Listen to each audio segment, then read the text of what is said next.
Dans Jean 3,16, il est écrit « Le Fils de l'homme n'est pas venu pour être servi, mais pour servir et donner sa vie en rançon pour beaucoup. » Je répète, le Fils de l'homme n'est pas venu pour être servi, mais pour servir et donner sa vie en rançon pour beaucoup. Amen. Ce verset m'a toujours bousculé, parce que dans la parole, la notion de service, c'est un mot qui est très dominant et on peut le lire à maintes et maintes reprises. Alors j'ai pris mon dictionnaire et au mot service, il est écrit action de servir, de s'acquitter de certains devoirs ou de certaines fonctions. Eh ben mes amis, c'est exactement ce que Jésus a fait pour chacun d'entre nous. Tout d'abord, il nous donne l'exemple parfait de la notion de service. Et de surcroît, il nous a servi le premier. Mais les amis, il y a un cheminement à avoir dans la façon de servir Dieu. Beaucoup pensent que le service passe par de grands ministères, par des grandes choses. Mais il est important de comprendre qu'il y a tout un cheminement et qu'il faut commencer petit et grandir, tout simplement. Il est très important de parvenir à l'état d'homme et de pas rester un enfant spirituel. Il est toujours très important d'avoir une étude systématique et journalière de la parole de Dieu, accompagnée par la prière. C'est vraiment indispensable pour grandir.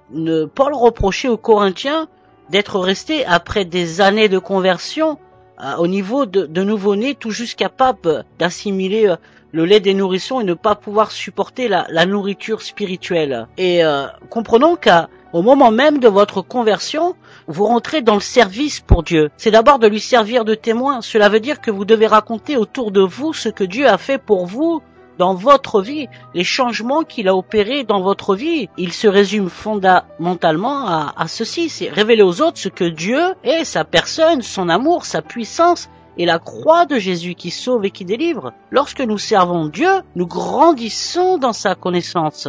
Dans la parole, nous pouvons lire « Je t'instruirai, te montrerai le chemin que tu dois prendre. » Amen. À travers notre service, il vient manifester sa gloire. Amen, les amis.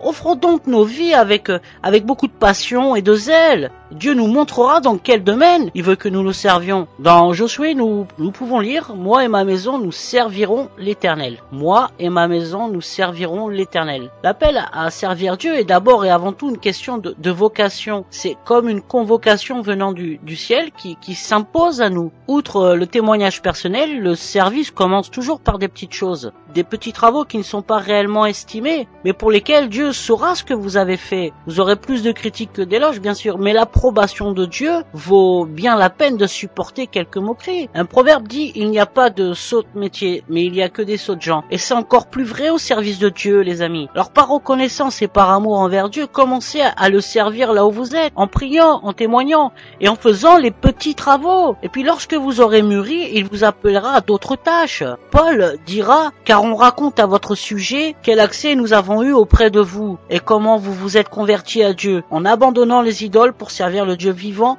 et vrai. » Amen. Nous servons Dieu par amour pour lui, en reconnaissance pour le merveilleux service qu'il a accompli pour nous et parce qu'il nous le demande. Au jardin d'Éden, Dieu a voulu associer ses créatures à son œuvre. Nous servons Dieu parce que cela est notre nouvelle nature que Christ nous apporte en venant vivre en nous et agir à travers nous. Mes amis, les gens qui ont servi Dieu dans la Bible étaient convaincus et zélés. Ils avaient une vision et ils ont su la communiquer aux autres. Il y a des chrétiens qui s'engagent dans cette course, mais ils deviennent vite des spectateurs. Alors servons Dieu avec joie et avec crainte, ce qui veut dire que nous devons honorer et respecter Dieu pour ce qu'il est et pour ce qu'il a fait pour nous. Servez-le de tout votre cœur, de toute votre âme. Servez-le avec intégrité et fidélité. Servez-le d'un cœur dévoué et d'une âme bien disposée. Ainsi, lorsque nous passons de la connaissance à la reconnaissance, ce service n'est plus une question de volonté, mais il devient plutôt une question d'obsession. Car Dieu n'est pas injuste pour oublier votre travail et l'amour que vous avez montré pour son nom. Dieu est prêt et veut nous aider à faire de la gratitude notre façon de vivre, de notre culture quotidienne. La Bible dit expressément que lorsque tu mangeras et tu te rassasieras, garde-toi d'oublier l'Éternel. C'est dans Deutéronome. Alors soyons reconnaissants et servons ce Dieu d'amour, ce Dieu de l'impossible, ce Dieu des miracles. Prenons le temps de le connaître, marchons doucement mais sûrement. N'ayez pas peur de faire les petites choses pour arriver à des grandes choses. Mais aux yeux de Dieu, un service est un service et travailler pour Dieu, c'est la plus belle chose que nous pouvons vivre. Alors mes amis, je vous encourage réellement à servir ce Dieu qui nous a servi le premier. Soyez richement bénis dans le doux nom de Jésus.